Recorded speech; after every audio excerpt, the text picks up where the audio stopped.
Comme je répète depuis le début, soyons vraiment disciplinés, discrets, soyons assis, évitons de passer devant là, parce qu'il y a des caméras et le monde entier nous suit.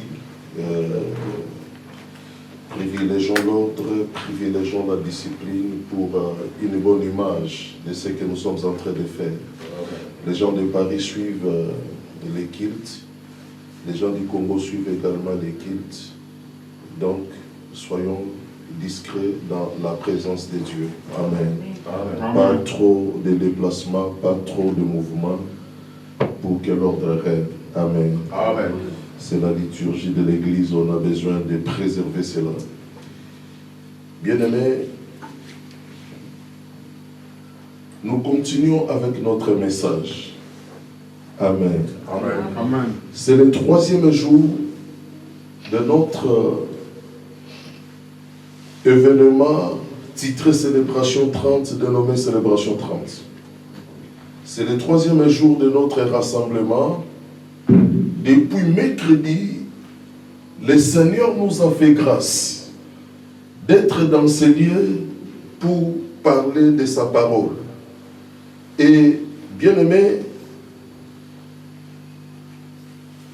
depuis le mercredi, nous sommes en train de parler sur les secrets pour un ministère équilibré et le nom du ministère.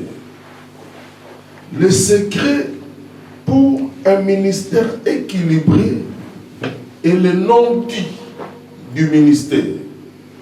Le premier jour, j'avais pris notre premier point qui était l'introduction. Et dans l'introduction, j'avais commencé par définir d'abord des concepts qui vont nous aider à comprendre le message que nous sommes en train d'enseigner.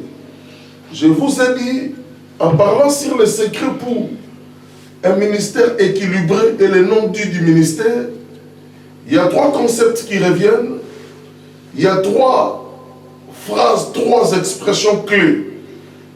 On a vu d'un côté les secrets, on a vu de l'autre part équilibre, et on a vu aussi le ministère. C'est les 3 thèmes qui nous intéressent beaucoup plus tout au long de notre message. Je vous ai dit dans l'introduction, le mot secret veut dire qu'il n'est connu qu'un des nombres limité de personnes. Et je vous ai dit, toutes les couches de la société, toutes les couches ont des secrets. À commencer par le créateur Elohim, le Dieu du ciel a des secrets. Et parfois, il révèle ces secrets à ses serviteurs pour qu'ils accomplissent une mission de sa part. Donc, même Dieu a des secrets. Bien aimé, lorsque j'étudie le fonctionnement du ciel, je me dis, comment Dieu peut avoir des secrets? Dieu est le Tout-Puissant. Nous l'appelons El Shaddai. Dieu, personne ne peut le détrôner. Personne ne peut faire du mal à Dieu. Mais malgré cela, il a quand même des secrets qu'il garde pour lui seul. Et je vous ai dit, chaque église a aussi des secrets, chaque famille a des secrets, et chaque nation a des secrets que nous appelons des secrets d'État, qu'on ne divulgue pas n'importe comment, qu'on garde sérieusement, soigneusement. Et bien aimé, en dehors du secret, on a vu les termes aussi équilibre. Je vous ai dit le mot équilibre parce que nous parlons des secrets pour un ministère équilibré.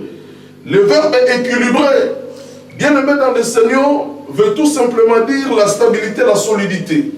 Quelque chose qui est équilibré, c'est quelque chose qui est durable, c'est quelque chose qui est stable, et c'est quelque chose qui est durable.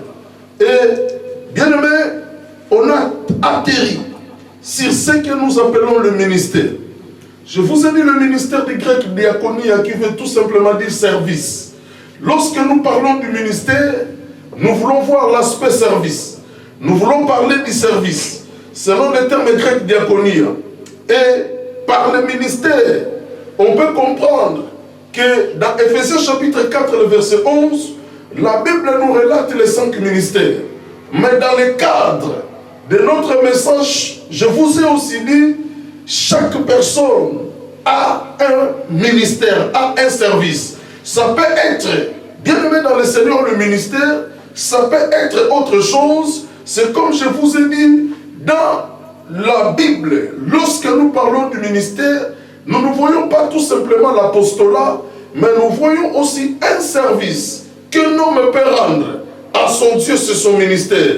Les gens qui chantent, bien aimé, ils font le service du chant. C'est leur ministère, la chanson, chanter. Et même ceux qui travaillent au gouvernement, nous allons voir le ministère de l'éducation, le ministère de l'enseignement, le ministère de l'intérieur.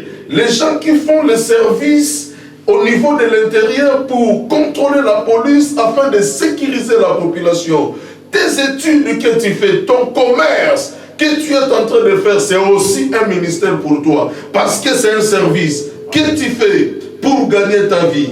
Et bien aimé, le ministère c'est l'apostolat, le ministère c'est une charge, le ministère c'est un office, le ministère c'est une fonction, le ministère c'est un sacerdoce, le ministère c'est un institut, le ministère c'est un secteur, le ministère c'est un emploi, le ministère c'est une tâche, le ministère c'est la prêtrise, et le ministère c'est la main d'association que Dieu nous tend. Dieu nous tend la main d'association afin que nous puissions travailler ensemble, parce que le ministère est rendu pour Dieu en faveur du peuple. Amen. Lorsque nous sommes dans le ministère, bien aimé, nous rendons un service à Dieu, pour Dieu, en faveur de son peuple, que vous êtes, que nous sommes. Et bien aimé dans le Seigneur, j'avais commencé par dire, ceux qui exercent le ministère, Dieu les traite comme ses serviteurs. Dieu les considère comme des serviteurs. Donc, c'est-à-dire, ils sont des serviteurs de Dieu. Alléluia. Amen. Et bien aimé, parfois, le mot serviteur échappe. Le vrai sens du mot serviteur échappe à beaucoup. Lorsque, bien aimé dans le Seigneur, nous parlons d'un serviteur, ce n'est pas quelqu'un qui sera à l'honneur au transport de sa Bible. Ce n'est pas quelqu'un, bien aimé dans le Seigneur, qui sera assis sur un trône et les autres personnes viennent, bien aimé, se prosterner devant lui. Ce n'est pas ça le modèle du ministère. Bien aimé, depuis quelques années, le Seigneur me conduit beaucoup plus à organiser des rencontres avec des hommes de Dieu. Je fais ça régulièrement au Congo, avec des conférences de pasteurs. Au Congo, on fait l'école du ministère le matin de 9h à 12h et les cultes, la grande plénière pour tout le monde, le soir de 17h à 20h. Et bien aimé dans le Seigneur, vous savez, aujourd'hui, beaucoup s'engagent au ministère, se précipitent pour venir au ministère, parce qu'ils pensent que c'est les honneurs, parce qu'ils pensent que, oh, on aura des privilèges. Bien aimé, lorsque quelqu'un réfléchit déjà en termes de privilèges, en termes de honneurs, en s'engageant au ministère, c'est déjà un échec. C'est déjà, bien aimé dans le Seigneur, un échec. Il va échouer. Bien aimé dans son ministère, il va échouer toute sa vie dans le ministère. Le ministère, ce n'est pas les honneurs. Le ministère, ce n'est pas, oh, bien aimé, occuper une première place. Le ministère, c'est une fonction, c'est une charge, c'est une responsabilité que Dieu nous donne. Et cette responsabilité, bien aimé dans le Seigneur, ce n'est pas une responsabilité légère, mais c'est une responsabilité lourde, c'est une charge lourde, c'est une charge qui pèse. Alléluia. Amen. Bien aimé dans le Seigneur, commencez le ministère dans l'objectif, bien aimé, oh, de rendre, bien aimé, cette tâche à Dieu pour le bien-être de son peuple. C'est ça, comprendre les enjeux du ministère. Et toujours, dans les premiers jours, j'avais commencé à parler sur le deuxième point, les caractéristiques du ministère. Comment on peut comprendre le ministère? Le ministère englobe trois choses. Le ministère, c'est d'abord un fardeau. L'homme qui est appelé au ministère doit comprendre premièrement que c'est un fardeau. Un fardeau, c'est une charge pesante. Un fardeau, c'est quelque chose qui est lourd. C'est quelque chose pour la soulever. On ne la soulève pas n'importe comment. Pas brusquement, pas brutalement. On prend une bonne posture, on prend une bonne position, parce que le fardeau, bien aimé, c'est quelque chose qui pèse toujours. Le ministère pèse, raison pour laquelle le dimanche, je vous enseignerai sur le nom dit du ministère. Je vous ai dit, lorsque quelqu'un bien-aimé, cherche à tout prix le ministère.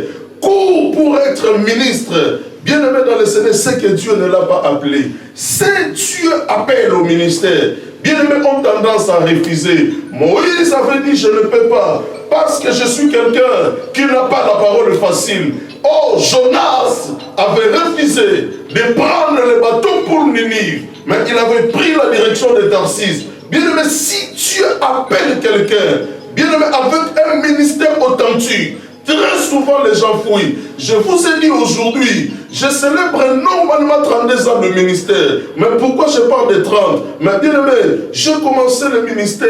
Oh, aujourd'hui ça fait 32 ans depuis que j'ai eu l'appel. Mais je parle de 30 ans parce que le jour où l'église avait reconnu, les jours où j'étais ordonné, c'est à partir du moment-là que moi je compte. J'avais déjà 2 ans du ministère quand j'étais ordonné. Mais, bien aimé, oh, je compte à partir de mon ordination pour être sincère avec moi-même, pour être sérieux avec moi-même. Raison pour laquelle je parle de 30 ans. Bien aimé dans le Seigneur, le ministère c'est une charge, c'est un fardeau. Première caractéristique du ministère. Lorsque nous ne comprenons pas encore que le ministère c'est un fardeau, bien aimé, nous allons échouer. Le fardeau, oh, c'est quelque chose qui n'est pas facile à soulever. C'est quelque chose qui n'est pas simple, mais c'est quelque chose qu'on peut soulever en même temps tu tombes.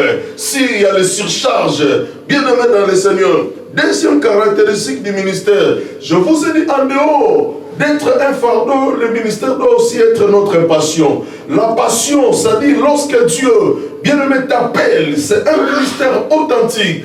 Oh, tu dois avoir la passion, tu dois aimer, bien-aimé, ce que tu es en train de faire. Tu dois aimer le ministère que Dieu t'a accordé. Tu dois aimer, bien-aimé, le ministère que Dieu te donne. Pourquoi il faut avoir la passion? Parce que, bien aimé, la passion, c'est la passion qui propulse les gens au sommet. C'est la passion qui nous permet parfois d'accepter de prendre des risques. Et c'est lui qui a la passion pour le ministère qu'il ira à Dieu. Bien aimé dans le Seigneur, Dieu l'élèvera, Dieu le bénira. Et la troisième chose, je vous ai dit, troisième caractéristique du ministère, le ministère c'est la souffrance et le sacrifice. Lorsqu'un homme est appelé au ministère, mais il n'arrive pas à se sacrifier pour le ministère, il ne réussira pas au ministère. La réussite dans le ministère arrive lorsque l'homme considère le ministère comme, bien aimé, quelque chose qui nécessite beaucoup de sacrifices et beaucoup de souffrance. Alléluia. Sans la souffrance, bien aimé dans le Seigneur, tu ne réussiras pas dans le ministère. Troisième caractéristique du ministère, le ministère c'est les sacrifices et les souffrances. Pendant que, bien aimé dans le Seigneur, toi tu étais, oh, sur ton lit, tu dormais tranquillement. Moi j'étais debout au milieu de la nuit. J'ai prié pour toi, j'ai prié pour ce qu'il. Ce n'est pas que lorsque je me lève la nuit pour prier, je n'ai plus sommeil. Dans la plupart des cas, j'ai toujours sommeil. Amen. Mais j'ai fait ces sacrifices. Parce que le ministère, il faut se sacrifier. Parce que le ministère, il faut accepter la souffrance. J'ai fait ces sacrifices, bien aimé dans le Seigneur, pour Dieu. Lorsqu'un homme qui croit servir Dieu, qui prétend servir Dieu, bien aimé dans le Seigneur, il est incapable de faire des sacrifices, de faire, de souffrir pour Dieu. Bien aimé, de souffrir pour le ministère, il n'a pas encore compris ce que nous appelons le ministère. Et hier, dans le troisième grand point, j'avais initié un sous-thème qui s'intitulait « Comprendre son ministère ». Et je vous ai dit, dans « Comprendre son ministère », j'ai des volets à vous présenter. Le premier volet, c'était 3.1, parce que c'est le troisième grand point, c'était 3.1, là où je parlais sur comment, pourquoi l'importance de comprendre le ministère. Pourquoi nous devons comprendre le ministère? Je vous ai dit, je vais aller rapidement, je vous ai dit, nous devons comprendre le ministère pour beaucoup de raisons. Première raison, nous devons comprendre le ministère pour ne pas foncer dans la mauvaise direction. Lorsque l'homme ne connaît pas, ne comprend pas son ministère, il va forcément foncer dans la mauvaise direction. Bien-aimés dans le Seigneur, pour ne pas foncer dans la mauvaise direction, nous devons comprendre le ministère. Pourquoi comprendre le ministère? Deuxième chose, nous devons comprendre le ministère pour trouver notre place dans le corps du Christ. Le corps du Christ, bien-aimé dans le Seigneur, est vaste et grand. Chacun doit trouver sa place dans le corps. Et comprendre le ministère t'aidera à trouver ta place dans le corps. Et troisième chose, je vous ai dit, comprendre le ministère nous aidera à bien jouer notre rôle. Et quatrième chose, je vous ai dit, comprendre le ministère nous aidera pour bénéficier du soutien de Dieu.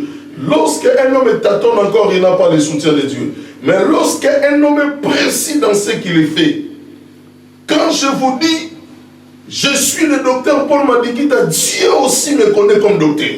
Dieu aussi m'a appelé au ministère doctoral. Amen. Mais le danger arrive lorsque, bien aimé dans le Seigneur, comme c'est le style aujourd'hui, il faut être à tout prix prophète.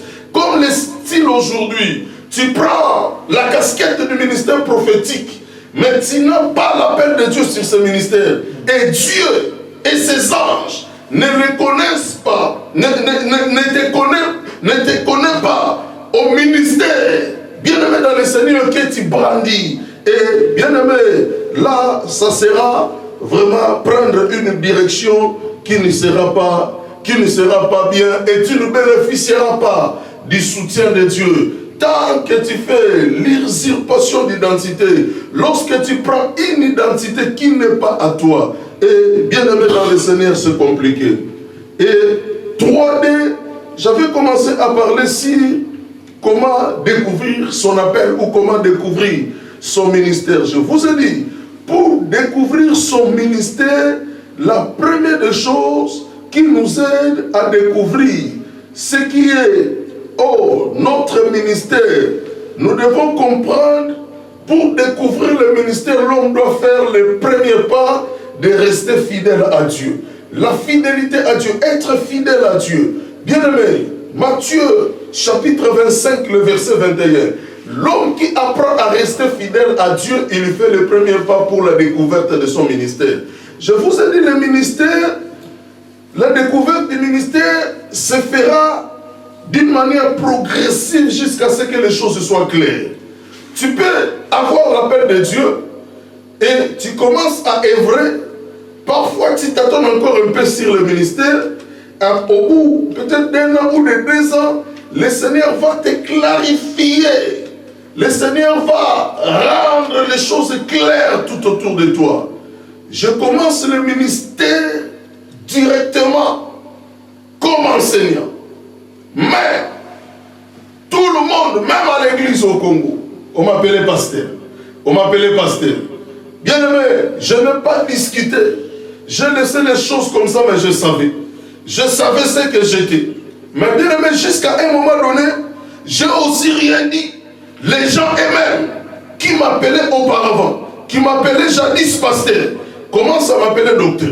Commence à m'appeler docteur, sans que je fasse des réclamations, sans que je dise quoi que ce soit, sans que je dise non, mais pourquoi vous m'appelez pasteur? Je suis docteur. Bien-aimé, je n'ai jamais dit ça, et je ne le dirai pas. Bien-aimé, j'arrive dans beaucoup d'endroits, je me présente toujours aussi comme pasteur. Mais lorsque je prends la parole, et tout le monde comprend directement qu'il est docteur, que je suis docteur. Bien aimé, parfois, il ne faut pas faire trop de bruit, mais nous devons laisser la place aux gens de découvrir ce que nous sommes réellement. Cela donnera de la valeur, cela donnera, bien aimé, encore du respect. Je vous ai dit, pour découvrir le ministère, l'homme doit rester fidèle à Dieu.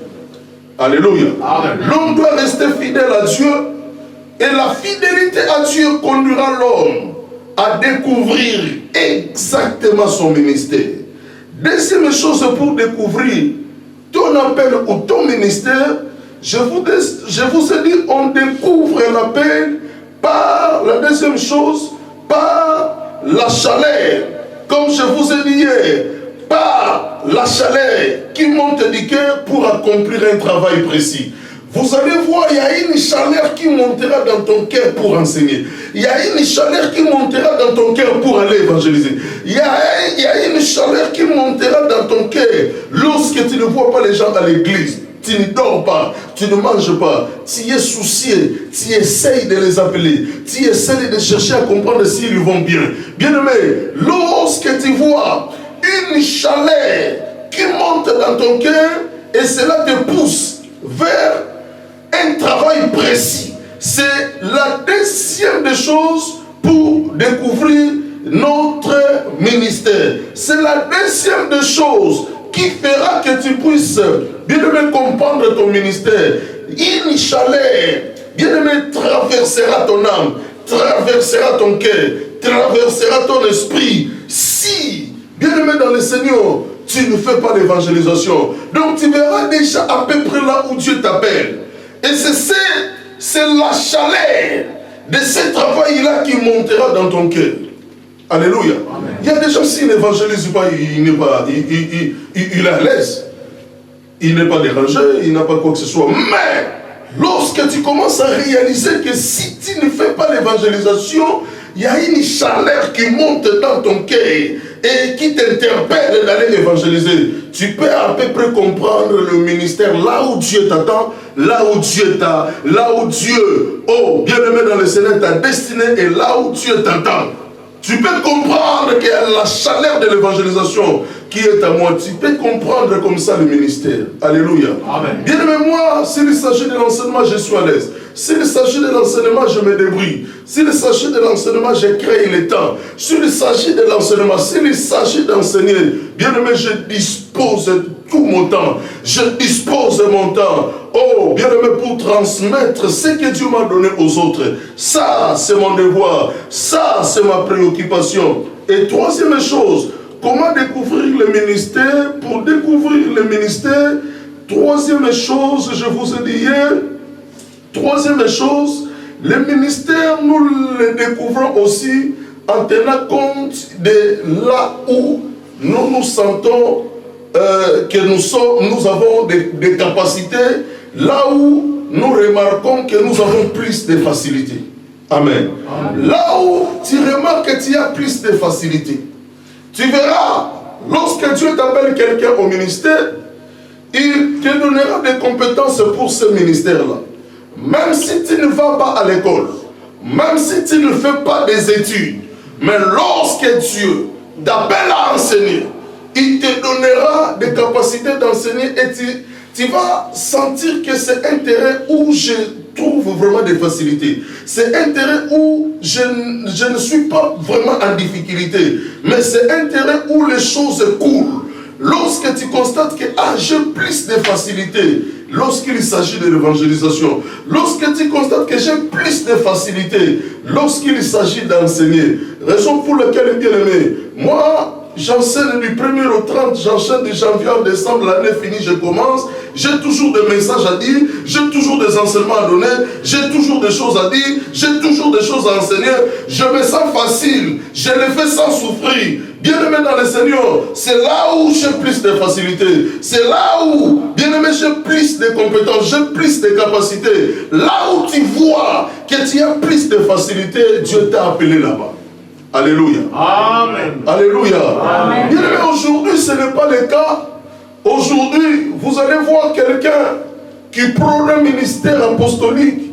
Il a zéro capacité apostolique, zéro compétence apostolique. Il n'a pas de facilité. Bien aimé dans le Seigneur, dans l'apostolat.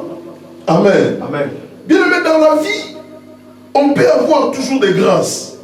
Comme moi, j'avoue, il y a des grâces qui accompagnent mon ministère. Mais, je peux dire, je sens comme s'il y a 3 ministères qui se fusionnent à moi. Mais je suis docteur authentique.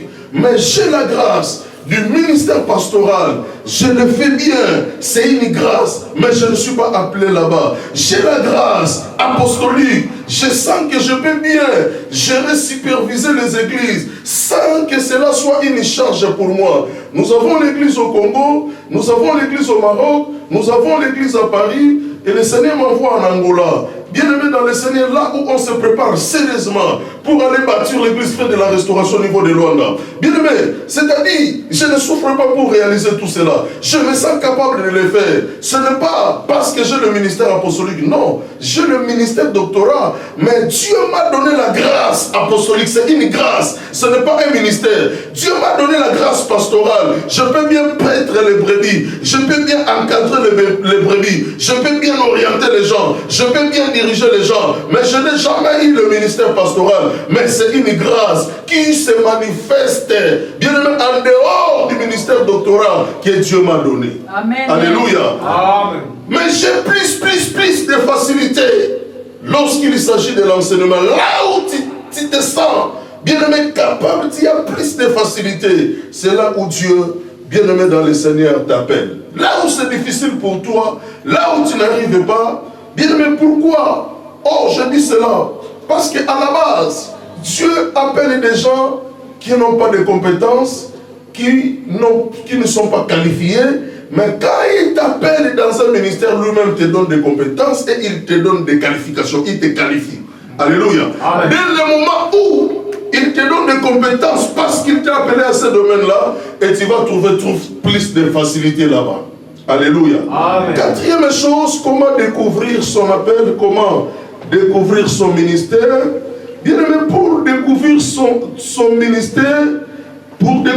ministère, je vous ai dit quatrième chose, les témoignages des autres. Selon Actes chapitre 11, le verset 26.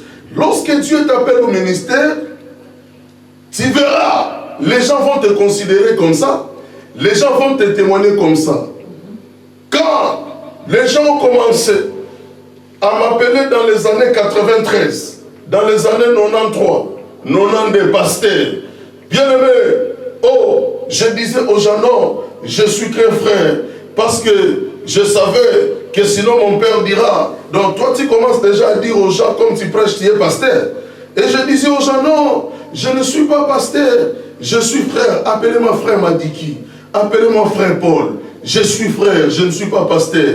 Bien aimé, mais malgré j'empêchais les gens, malgré j'ai stoppé les gens, malgré mes refus multiples, oh, bien aimé, pour renoncer à ce titre, mais les gens continuent à m'appeler ainsi. Les gens continuent à m'appeler ainsi. Les gens continuent à m'appeler ainsi. Les gens continuent à m'appeler ainsi. Bien aimé, lorsque Dieu t'appelle pour découvrir le ministère, bien aimé, c'est le témoignage des autres. Les disciples marchaient dans Actes chapitre 11, le verset 26. Quand les gens ont vu les disciples, ils ont dit ces gens sont réellement des chrétiens. Les gens témoignaient leur appartenance à Christ. Bien aimé, lorsque Dieu t'appelle, il va mettre cela dans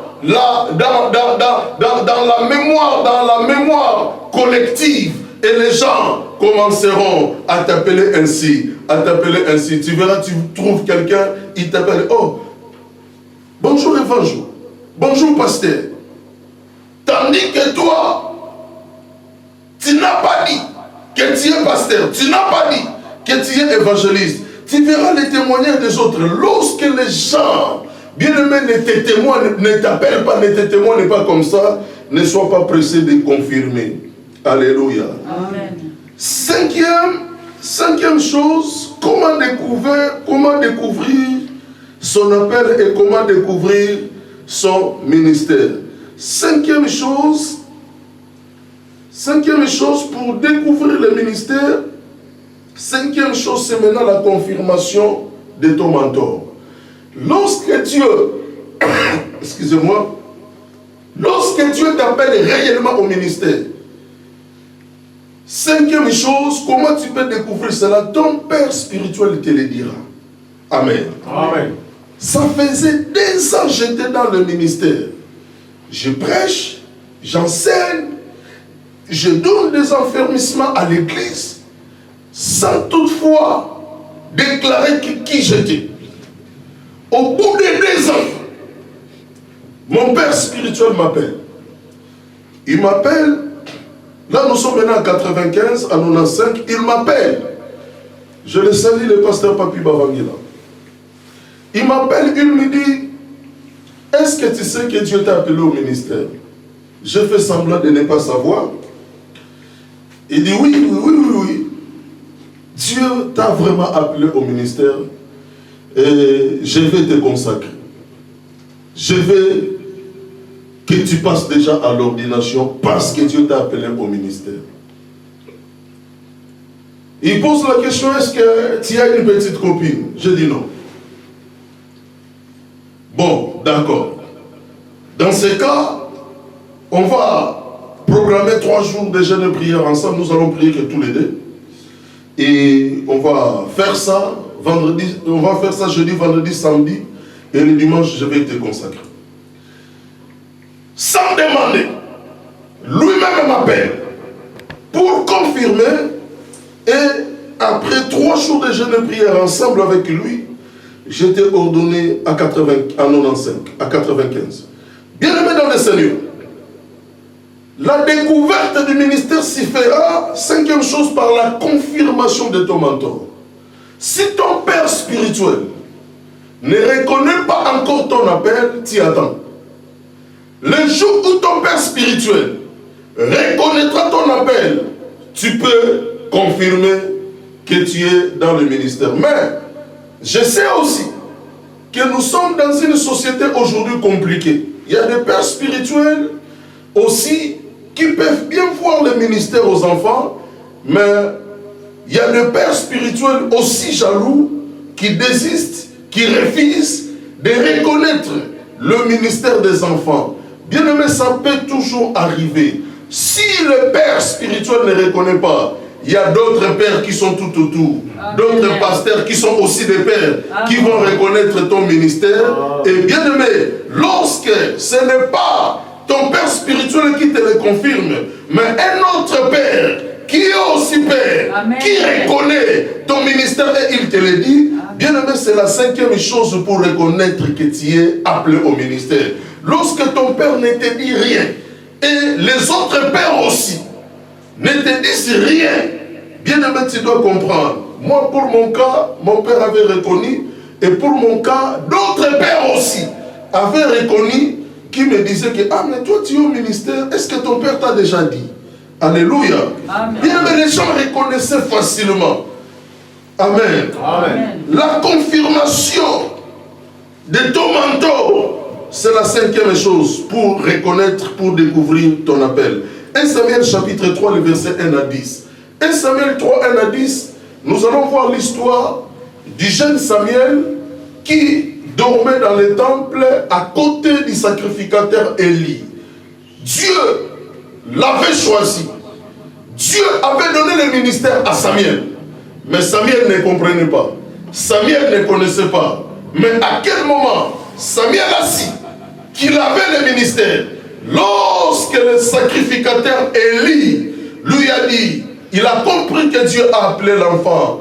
Il lui dit, cette fois-ci, lorsque tu attendras la voix, dis, mais voici Seigneur, parle car ton serviteur écoute.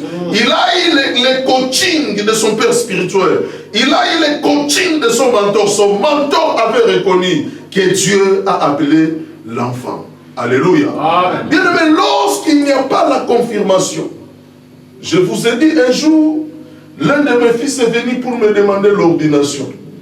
Lorsque ton père spirituel déjà te pose la question, tu es à quel ministère? C'est que tu n'es pas dans le ministère, c'est que tu n'as pas le ministère.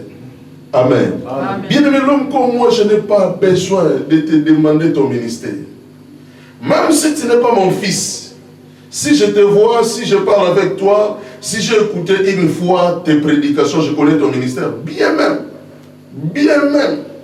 Amen. Amen. Je n'ai pas besoin. Mon fils est venu pour me demander la consécration. Je dis, ah, tu as quel ministère?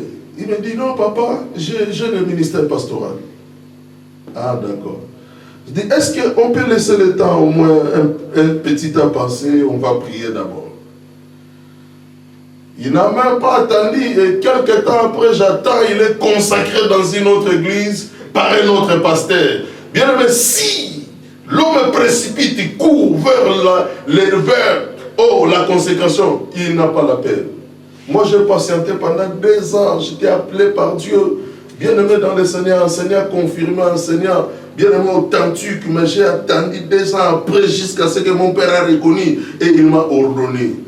Mon père est vivant, le pasteur Papi Babangel est vivant. Bien-aimé, il faut toujours qu'il y ait la confirmation de ton père spirituel ou de l'un de père. Là, tu peux comprendre que Dieu t'a appelé.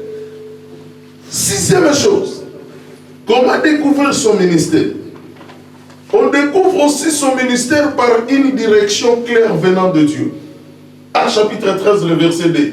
Pendant que les jeunes et prié, acte 13, 2, le Saint-Esprit dit clairement et ouvertement, mettez-moi à part Barnabas et Saül pour l'œuvre à laquelle je les ai appelés. Bien aimé, c'était une direction claire venant de Dieu. Lorsque tu t'attends encore, bien aimé, il y a des choses qui t'échappent. Amen. Amen. Dieu m'appelle au ministère doctorat et je me suis mis à le faire. Mais lorsqu'il s'agissait de bâtir l'église, je demande à Dieu, lorsqu'il s'agissait de bâtir l'église, bien aimé, un jour, le verset que vous voyez là, ce n'est pas le verset que Dieu m'a donné. Dieu m'avait donné des paroles. Un jour, bien aimé, pendant que j'étais, même avec les gens, je n'étais pas seul ce jour-là. Dieu parle à mon oreille, il dit une phrase que je vais vous répéter ça aujourd'hui. Dieu parle à mon oreille, il me dit, le temps est venu de réunir, de rassembler toutes les nations, de rassembler toutes les langues. Elles viendront et verront ma gloire. Amen. Et c'est Dieu qui me parlait. Le temps est venu. Là, c'est Dieu qui parlait en français. Il dit, Paul, le temps est venu de rassembler toutes les langues, toutes les nations. Elles viendront et verront ma gloire. Bien aimé. Et après, j'ai dit à Dieu, il y a eu beaucoup de gens. Et après la nuit, quand je me suis mis à prier, j'ai dit à Dieu, mais quand cela sera possible, de réunir les langues, de réunir les nations autour de ta Seigneurie pour qu'elles voient la manifestation de ta gloire. C'est la vision. C'est la vision. Bien sûr, on ne fabrique pas une vision. La vision vient de Dieu, on ne fabrique pas la vision. Amen. Et c'est la vision que Dieu m'a donnée. Moi, je posais la question à Dieu. Ah, mais quand je dois réunir ces gens-là pour voir ta gloire, que dirais-je à ces gens-là? Je dois prêcher quoi à ces gens-là? Bien aimé, clairement Dieu m'a dit, prêche la restauration à mon peuple. Amen. Amen. Amen. Prêche la restauration à mon peuple. Et bien aimé, ce n'est pas par hasard. J'ai la responsabilité de la mission parce que je suis missionnaire. Et quand je commence le ministère, je dénomme cela Centre missionnaire pour la restauration mondiale. J'ai commencé à travailler doucement, mais lorsqu'il s'agissait de planter l'église, j'ai écrit Église fait de la restauration. Bien aimé, pourquoi? Parce que Dieu m'a dit de prêcher la restauration, de parler de la restauration. Même ta vision, les gens doivent comprendre cela. On arrive dans une ville de France appelée Grenoble. J'étais invité dans une convention pour parler de la restauration. On était 3 orateurs. Bien aimé, il y a eu le pasteur Israël Manga, premier orateur. Il y a eu moi, 2e orateur. Il y a eu le pasteur Maïe, le 3e orateur. Bien aimé, à ma grande surprise, le 3e orateur convoque le pasteur. Oh, le pasteur de l'église. Il dit, ah, pourquoi nous voulons parler de la restauration, mais nous allons prendre un jour, tout en sachant que le docteur, c'est l'enseignement qu'il maîtrise bien. Moi, je ne prêche pas. Je cède ma place à lui. Comme il parle bien de la restauration, j'aimerais qu'il fasse au moins 2 jours pour parler de la restauration. Bien aimé, un orateur laisse sa place à moi. Un pasteur aussi, un grand pasteur aussi, à Grenoble, le pasteur Mayele, il laisse sa place à moi. Il dit, lui parle mieux de la restauration. Je préfère qu'il prenne 2 jours, son Amen. Jour et mon jour. Et bien aimé, ces jours-là dans cette conférence, le pasteur Israël m'a prêché un jour. Et moi, je suis venu, j'ai fait le 2e jour, c'était moi. Et le 3e jour du pasteur Mayele, j'ai continué. Amen. Alléluia. Amen. Bien aimé dans le Seigneur, c'est-à-dire, lorsque Dieu te donne une vision, parce que la vision, c'est quoi la vision? pour ne pas se tromper toujours, la vision c'est le programme de Dieu pour le salut de l'humanité révélé à une personne. Bien aimé, chaque vision a pour objectif le salut. Si une vision n'a pas pour objectif le salut, ce n'est pas une vision qui vient de Dieu. Amen. La vision par définition c'est le programme de Dieu. Amen. Pour le salut. Pour le salut. Le programme de Dieu. Pour le salut de l'humanité révélé à une personne. Dieu te révèle ce programme et toi, tu feras ce programme. Parler de la restauration, accomplir la vision de Dieu pour que les âmes soient sauvées. Amen. Amen. Pour que les âmes soient sauvées.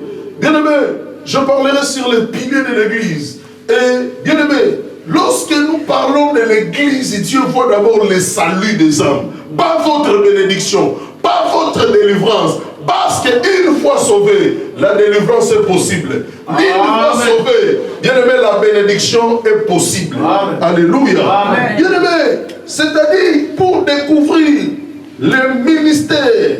Oh, sixième chose, une direction claire venant de Dieu. Si Dieu t'appelle, bien aimé, Dieu te donnera une direction claire. Lorsque, bien aimé, tu n'as pas une direction claire, bien aimé, tu ne sais pas ce que tu dois faire. Oh, toi-même, tu t'attends encore. Tu ne sais pas quoi faire. Tu ne sais pas quoi faire. Fais attention, c'est que Dieu ne t'a pas vraiment encore appelé au ministère. Amen. Quatrième point, comment développer son ministère ou maintenant les secrets pour un ministère équilibré. Quatrième grand point aujourd'hui. Quatrième grand point. Je vais parler pendant 15 minutes et on va continuer demain. Quatrième grand point. Premier grand point, c'était l'introduction.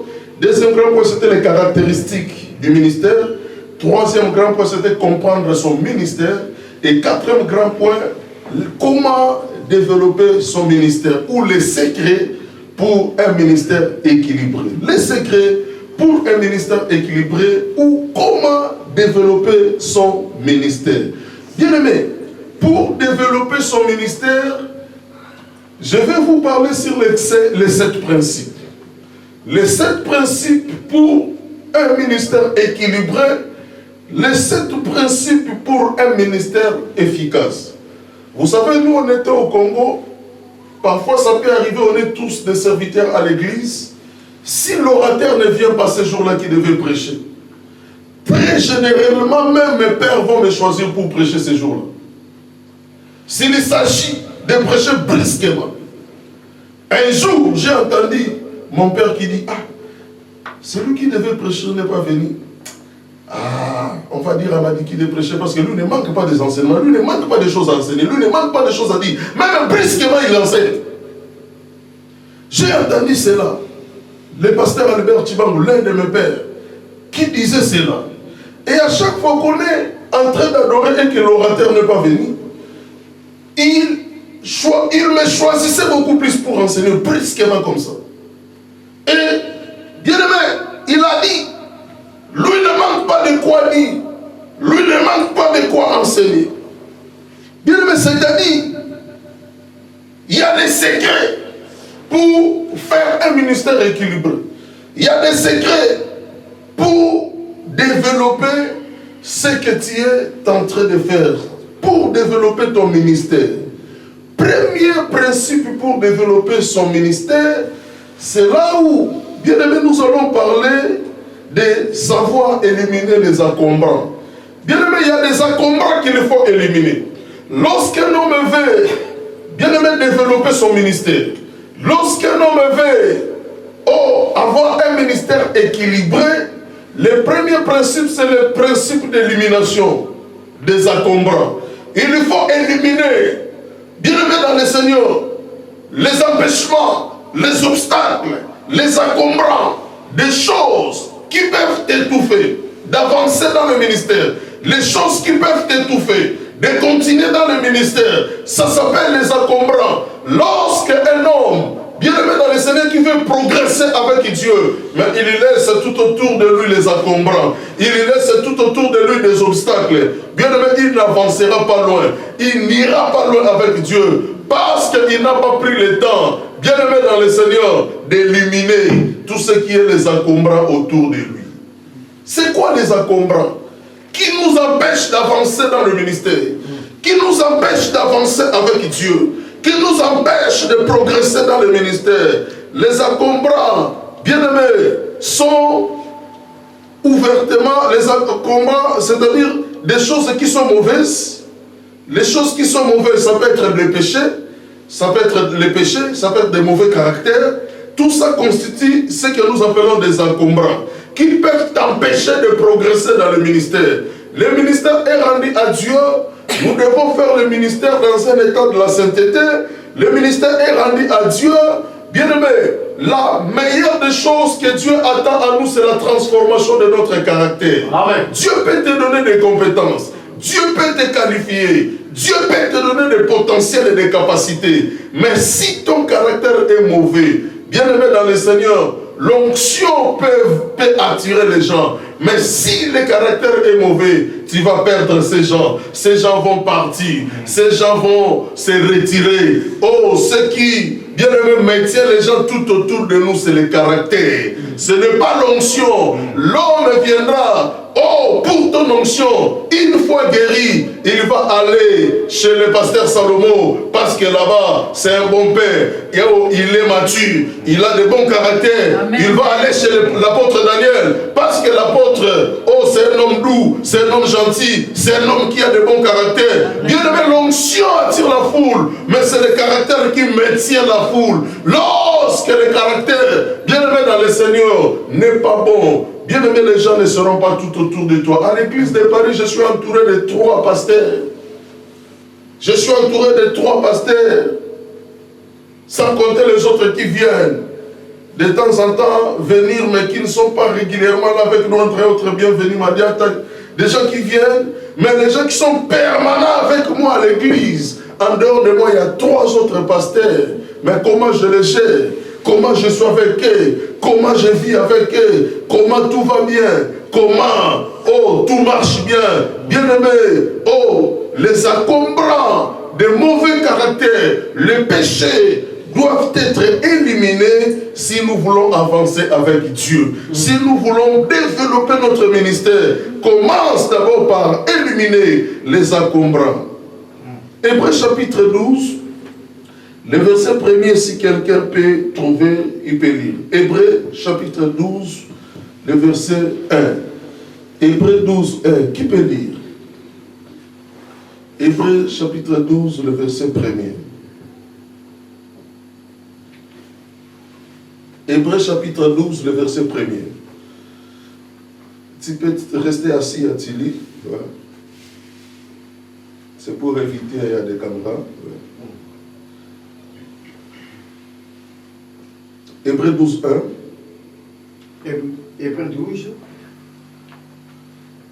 Nous donc aussi, puisque nous sommes environnés d'une si grande lieu de témoins, rejetons tout fardeau et les péchés qui nous enveloppent si facilement et courons avec persévérance dans la carrière qui nous est ouverte. Amen. Amen. Amen. Amen. Amen. Évitons donc le péché qui nous encombre facilement. Bien-aimé, dans le ministère, pour que cela soit équilibré, l'homme doit apprendre à éliminer les encombrants. Les encombrants, ce n'est pas seulement les mauvais caractères, les encombrants, ce n'est pas seulement les péchés. Les encombrants, c'est ceux qui ne sont pas en soi mauvais, d'accord, mais qui ne nous apportent pas grand-chose. C'est des encombrants aussi. Des choses qui ne sont pas en soi vraiment mauvaises. Ce n'est pas mauvaise, mais ça ne t'apporte pas grand-chose. Et cela constitue aussi dans le ministère des encombrants, tu peux aussi abandonner cela. Tu peux aussi éliminer cela. Tu es conscient que ce n'est pas vraiment un péché ça. Mais ça ne t'apporte rien. Amen. Amen. Cela ne t'apporte rien du tout. Bien-aimé, tu peux toutefois éliminer les encombrants en question. Amen. Amen. Lorsque, bien-aimé dans le Seigneur, nous appliquons le premier principe d'éliminer les encombrants. C'est-à-dire, je parle du péché, je parle des mauvais caractères, je parle des choses qui ne sont pas en soi vraiment mauvaises, mais qui ne nous apportent pas grand-chose, qui ne nous apportent rien, qui n'ajoutent rien dans notre spiritualité. Oh, bien aimé, cela constitue aussi des encombrants que nous sommes appelés à éliminer pour développer notre ministère. Deuxième chose, deuxième principe, pour développer notre ministère, nous devons trouver des priorités. Nous devons trouver ces priorités. Chaque ministère a ses priorités. Lorsqu'un homme veut développer son ministère, la chose qu'il fait, les commerces qu'il fait, le travail qu'il fait, tu dois étudier, tu dois trouver des priorités. Dans le travail, dans ce travail que je fais, c'est quoi les priorités? Des priorités, c'est ça, ça, ça, ça. Et bien aimé, cherche à trouver des priorités et pour rester sur des priorités. Amen. Et rester sur l'essentiel. Rester sur des priorités. Les autres choses qui ne sont pas des priorités, qui ne sont pas essentielles, tu n'as pas besoin de ça. Pour quelqu'un, bien aimé, qui veut développer son ministère, l'état est court. Amen. Amen. Peut-être nous croyons que nous avons beaucoup de temps. Bien aimé, nous n'avons pas beaucoup de temps. Nous avons très peu de temps. Du fait que nous avons très peu de temps, on n'est pas obligé à faire tout. On n'est pas obligé de tout faire, mais nous sommes là pour trouver des priorités. Dieu m'appelle et je suis docteur du ministère. C'est quoi les priorités? Je me focalise sur les priorités. Je reste focus sur les priorités. Je privilège des priorités. Je favorise des priorités. Je développe cet angle-là. Je travaille sur des priorités. Ceux qui ne sont pas prioritaires, bien aimés, j'en ai pas besoin. Cherche à trouver des priorités. Il y a un verset que nous lisons dans la Bible de Matthieu 6,33, lorsque la Bible dit chercher premièrement le royaume des cieux. Lorsque la Bible dit chercher premièrement le royaume des cieux. C'est un verset qui veut tout simplement nous dire de trouver d'abord des priorités. De chercher d'abord des choses prioritaires, premièrement. Lorsqu'on dit premièrement, ça dit la priorité. Dieu tient compte des priorités. Dieu tient compte des choses essentielles. Dieu tient compte des choses clés, des choses principales. Bien-aimé, lorsque tu veux aller loin dans le ministère, bien-aimé dans le Seigneur, cherche à trouver des priorités. Alléluia. Amen. Alléluia. Amen. Bien-aimé, ça fait 32 ans, je suis au ministère. Aujourd'hui, nous célébrons ces 30 ans-là de l'ordination. Bien-aimé, pendant ces 30 ans-là de ministère, pourquoi on a tenu? Pourquoi on est toujours là? Pourquoi nous continuons? Parce qu'on a trouvé des priorités et nous sommes restés sur des priorités. Nous sommes restés sur des priorités et sur des priorités-là, bien-aimés dans le Seigneur, et cela nous aide à développer ce que nous sommes en train de faire. Amen. Amen. Moi qui vous prête, je dépasse beaucoup d'argent pour mon ministère. Pas peu. Beaucoup même pour mon ministère. Pour le perfectionner. Pour le mettre toujours à jour. Pour le recycler. Je prends mon ministère, je le recycle moi-même. Je fais des recyclages de mon ministère. Je fais des mises à jour de mon ministère. Et bien aimé dans le Seigneur, cela me demande aussi beaucoup de temps et beaucoup d'argent. Et bien aimé dans le Seigneur, pourquoi je le fais? Parce que c'est prioritaire pour moi. Amen. Alléluia. Amen. Parce que c'est prioritaire pour moi. Parfois j'arrive, j'ai que ça, je dépense beaucoup d'argent pour avoir des livres, pour avoir des choses. Et bien aimé dans le Seigneur, c'est-à-dire nous devons chercher à travailler beaucoup plus sur des priorités. Tu es évangéliste, trouve des priorités, attaque beaucoup plus de priorités, ne perds pas le temps. Tu es pasteur, trouve des priorités. Tu es femme commerçante, trouve des priorités. Amen. Tu es étudiante, trouve des priorités. Bien-aimé, oh, tu t'en débrouilles, tu es salarié, travailleur, trouve des priorités. Les gens échouent, les gens ne développent pas ce qu'ils font parce que souvent, bien-aimé, nous tardons beaucoup plus sur des choses secondaires. Nous tardons beaucoup plus sur des futilités, au lieu de rester, bien aimé, beaucoup plus à trouver trouver des priorités. Bien-aimé, trouve des priorités. Amen. Tout est permis, mais tout n'est pas utile. Oh, fais des choses qui sont utiles. Fais des choses qui rentrent dans la vision. Fais des choses, bien-aimé, qui t'aideront à développer ce que tu es en train de faire. Ne perds pas le temps inutilement. Ne perds jamais le temps. Ne perds jamais le temps inutilement. Il faut, bien-aimé, trouver des priorités. Deuxième principe. L'œuvre de Dieu en souffre, car on n'est pas à sa place quand il le faut. Et ne pas utiliser les talents dans le bon ordre de priorité. Souvent, les talents ne sont pas utilisés dans le bon ordre de priorité. Bien aimé, il y a des choses prioritaires que nous sommes censés faire d'abord. Alléluia. Amen. Troisième principe. Pour développer son ministère, ou troisième secret, pour avoir un ministère équilibré, troisième chose, travailler fidèlement et efficacement. Nous devons, bien aimé, pour développer le ministère, nous devons travailler fidèlement et efficacement. Lorsqu'un homme travaille légèrement, lorsqu'un homme travaille moins, il ne développera jamais son ministère. Développer tout ce que tu fais, ça peut être un commerce, ça peut être un travail, ça peut être les études. Développer tout ce que tu fais pour devenir demain un bon médecin, pour devenir demain une grande femme d'affaires, pour devenir demain quelqu'un qui va occuper un poste élevé dans la société. Ce que tu fais, nous devons travailler durement et fidèlement. Travailler efficacement et travailler fidèlement. Alléluia. Travaille fidèlement. Quand tu travailles avec fidélité à Dieu. N'accepte pas, bien-aimé, de compromission. Travaille fidèlement. Tu travailles, tu restes loyal. Tu travailles, tu restes fidèle à Dieu. Comme l'apôtre Paul a dit, je m'efforce d'avoir une conscience sans reproche devant Dieu et devant les hommes. Donc il a travaillé avec beaucoup de fidélité. Il a travaillé avec beaucoup de sincérité devant Dieu. Je ne manipule pas les gens. Je ne prends pas les gens. Je ne mets pas les gens sous mes pieds. Je travaille vraiment fidèlement et je travaille efficacement. Tu dois travailler dur. Tu dois travailler efficacement.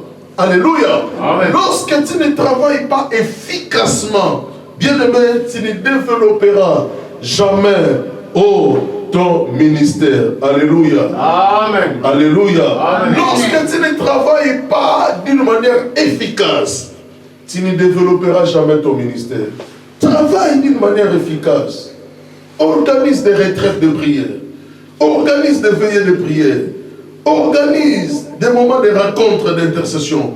Organise des moments de partage. Organise des moments de suivi. Travaillez dur. Travaillez efficacement. Et travaillez fidèlement. Et lorsque nous travaillons comme ça, bien aimé, c'est le troisième principe pour développer ce que nous sommes en train de faire. Lorsque nous ne travaillons pas efficacement, ni, bien aimé dans le Seigneur, fidèlement, bien aimé, ça sera déjà un problème pour nous.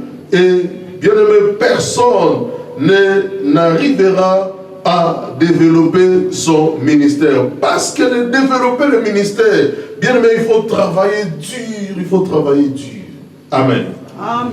Il faut travailler dur. Il faut travailler dur.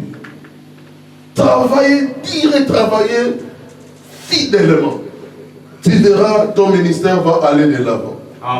Lorsque, bien aimé, tu travailles avec de négligence, tu travailles avec un peu de négligence, tu travailles avec un peu de négligence, avec un peu de légèreté, avec un peu de distraction, et bien aimé dans le Seigneur, tu ne travailles pas efficacement, tu ne pourras jamais développer ton ministère.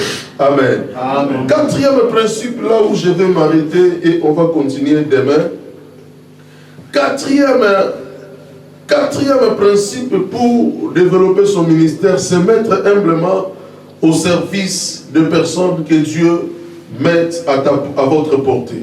Se mettre humblement au service des personnes que Dieu met à ta portée, à votre portée. Bien-aimé, se mettre humblement au service des personnes que Dieu met à votre portée. Bien-aimé dans le Seigneur, pour progresser dans le ministère, tu dois être au service des gens que Dieu a mis à tes côtés. Alléluia. Amen. Le ministère est rendu à Dieu en faveur de son peuple. Tu dois te mettre au service de ce peuple-là.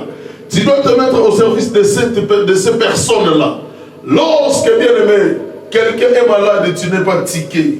Lorsque, bien-aimé dans le Seigneur, quelqu'un est à l'hôpital, ça ne te fait rien. Lorsque, bien-aimé dans le Seigneur, ça fait un mois, oh, une personne ne vient pas à l'église, oh, tu es en paix, tu es en l'aise. Lorsque, bien-aimé dans le Seigneur, oh, tu ne te mets pas vraiment, humblement, au service des gens que Dieu a mis à votre portée, bien-aimé dans le Seigneur, tu ne pourras jamais développer ton ministère. Je ne vous dis pas d'être chaque jour dans la maison, dans des maisons de fidèles. Je suis quelqu'un qui ne parle pas souvent chez les fidèles. Quand je dirigeais l'église dans ce pays, déjà, j'étais connu comme quelqu'un déjà qui ne sortait pas déjà. Même si tu ne m'appelles pas, tu viens subitement, tu me trouveras à la maison. Je suis quelqu'un jusqu'à aujourd'hui, je ne sors pas. Je ne sors pas, mais je faisais l'évangélisation et le suivi de l'église tous les samedis à Rabat. Tous les samedis, je faisais le suivi et l'évangélisation de l'église. Si un lundi ou si un mardi, je quitte la maison pour aller rendre visite à quelqu'un, c'est qu'il a un problème, on m'a appelé, soit s'il est malade. Mais dans le programme, dans mon programme, je faisais l'évangélisation et suivi ici à Rabat, que les samedis. Chaque samedi, je prenais mon temps, je priais avec les gens qui m'accompagnaient et c'était la journée de l'évangélisation et suivi. Je faisais les gens, j'évangélisais, j'invitais les gens et je visitais en même temps ceux qui n'étaient pas venus à l'église toute la semaine et le mercredi et le vendredi et les samedis, je prenais le temps de visiter.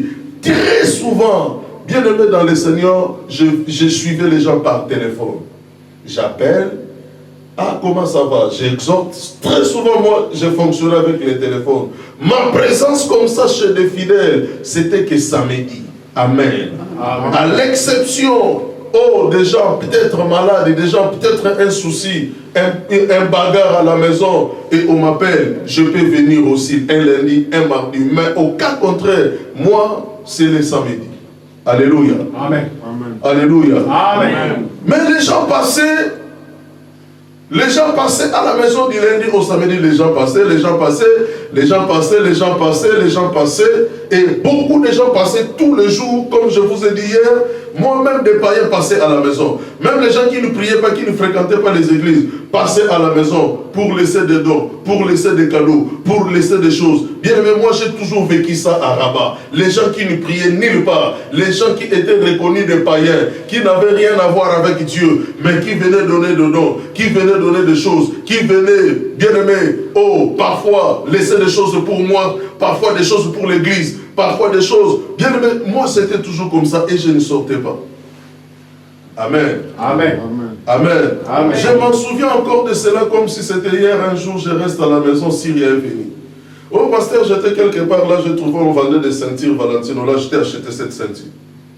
Amen. Syrie peut même oublier. J'ai pas, ah, ceinture Valentino, ah, j'ai pris. Souvent, les gens venaient à la maison. Bien aimé. Et je ne vous dis pas d'être tout le temps chez les fidèles, mais vous devez vous mettre humblement au service des gens que Dieu a mis à votre portée. Amen. Mettez-vous au service des gens. Encadrez les gens. Soyez vraiment au service des gens.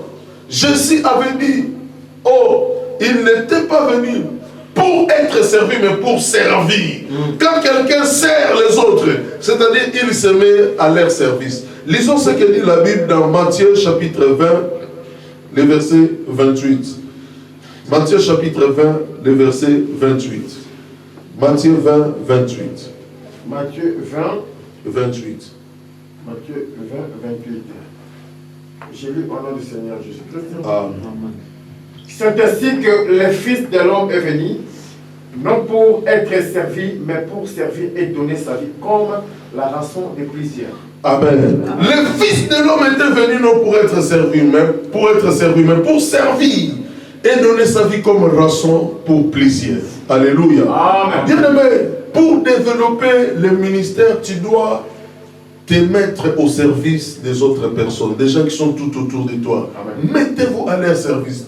Trouvez des solutions pour leur vie. Trouvez des solutions pour leurs problèmes.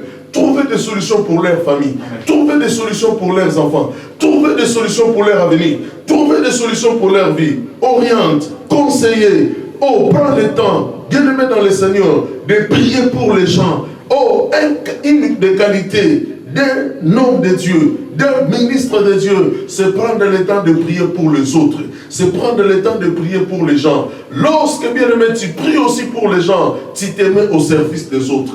Mettez-vous au service des autres. Que les autres préoccupent tes pensées. Que les autres préoccupent ta vie. Que les autres préoccupent, bien-aimé dans le Seigneur, ton fonctionnement. Mettez-vous toujours là pour s'occuper des autres. Lorsque tu t'occupes des autres, c'est un fardeau, bien-aimé dans le Seigneur, que tu portes dans ton cœur. Tu soutiens les autres, tu prends soin des autres. Oh, bien-aimé, tu es au service des autres. Bien-aimé, n'attends pas. Un serviteur n'attend pas que les gens soient à son service. Mais un serviteur, c'est lui, bien-aimé, qui cherche à être au service des autres personnes. Amen. Alléluia. Amen. Lorsque tu ne te soucies pas des autres, bien-aimé, tu n'as pas la peine. Lorsque tu ne te soucies pas des gens, Dieu ne t'a pas appelé. Lorsque tu n'as aucun souci pour les autres, bien-aimé dans le Seigneur, tu ne pourras jamais, jamais et jamais développer le ministère. Amen. Amen. Amen. Amen. Donc, si je parle de se mettre au service des autres, parce que nous devons avoir beaucoup d'amour pour les gens qui sont tout autour de nous. Lorsqu'il n'y a pas cet amour, bien-aimé dans le Seigneur, c'est-à-dire que tu ne pourras jamais développer le ministère. Parce que le ministère se développe par l'amour. Amen. Amen. Amen. Amen. Tenons-nous debout, nous allons